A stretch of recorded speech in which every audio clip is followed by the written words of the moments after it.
कैसे समा गईं श्री कृष्ण की मूर्ति में मीराबाई। यूं तो कृष्ण भगवान की कई गोपियां हुआ करती थीं, लेकिन कृष्ण के प्रति मीरा के प्रेम के कुछ अलग ही मायने थे। मीराबाई भक्ति और प्रेम की एक ऐसी मिसाल मानी जाती हैं जिन्होंने अपना पूरा जीवन कृष्ण दर्शन के लिए समर्पित कर दिया। आइए जानते हैं कैसी थी मीरा और कृष्ण की ये अनोखी प्रेम कथा।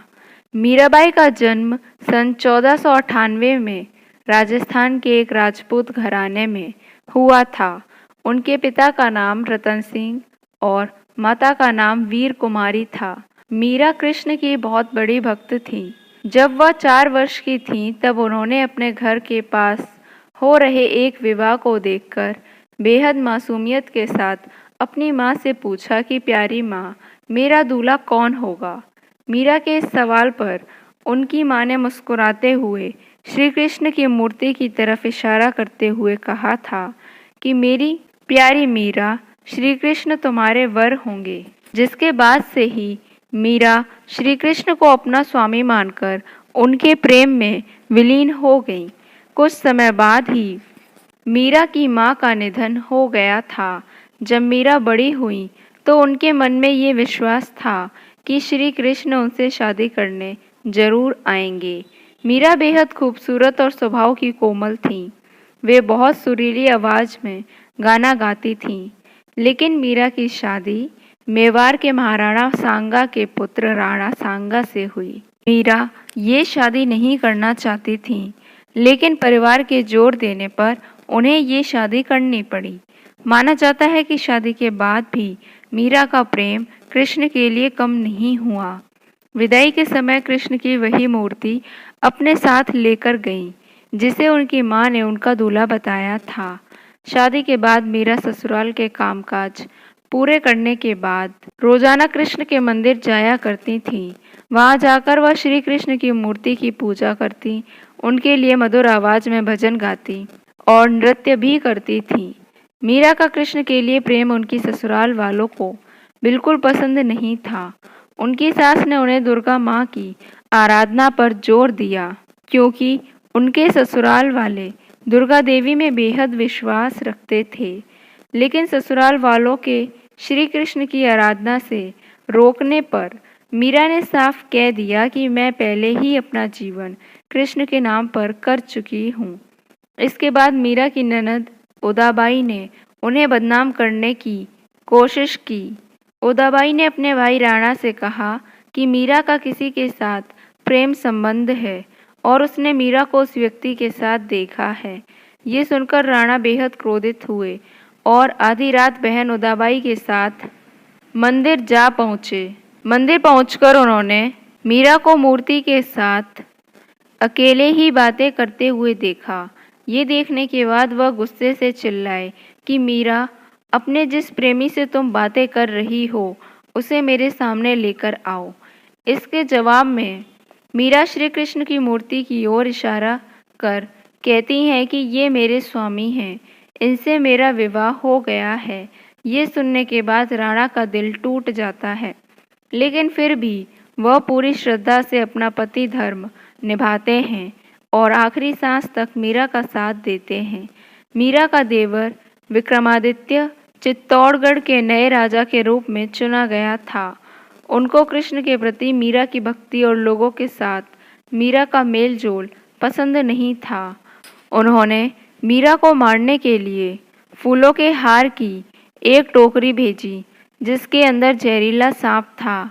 मीरा ने जैसे ही टोकरी खोल कर देखा तो उसमें कृष्ण की एक खूबसूरत मूर्ति फूलों के हार के साथ पाई।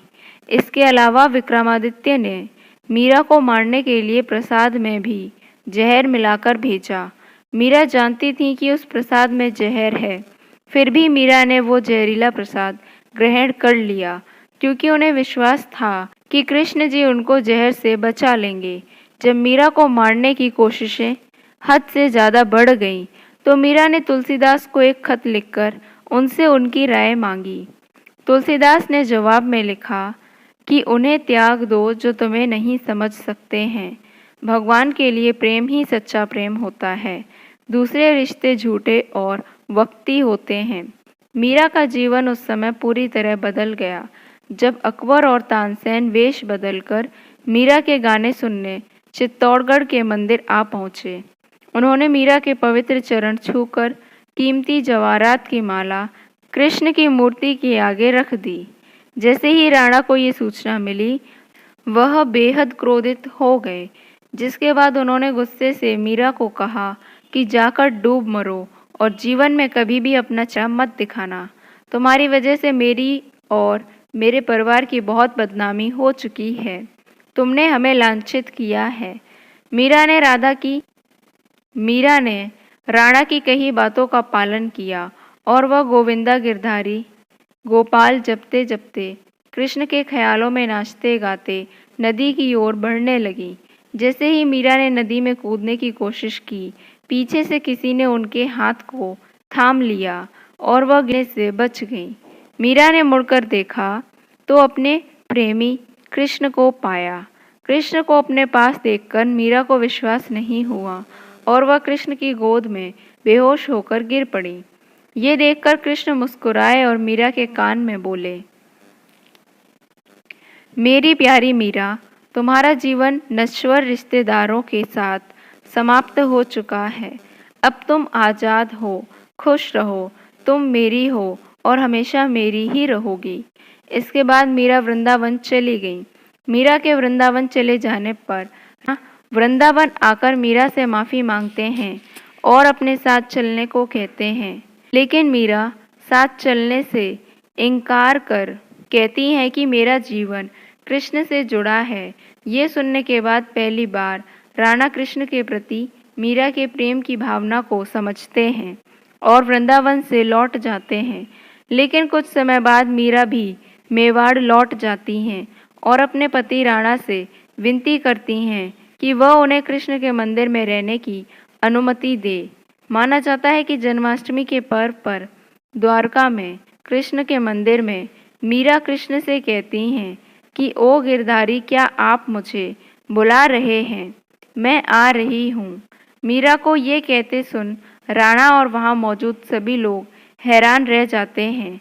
माना जाता है कि कृष्ण के पुकारते ही मीरा में एक तरह का प्रकाश उत्पन्न हुआ और मंदिर के कपाट खुद से बंद हो गए। जब कपाट खुलते हैं तो मीरा की साड़ी कृष्ण भगवान की मूर्ति पर लिपटी हुई होती है, लेकिन मंदिर में मीरा नहीं होती। सिर्फ मीरा और उनकी बांसुरी की आवाज़ सुनाई देती है। माना जाता है कि मीरा कृष्ण की मूर्ति में ही समा गई थीं।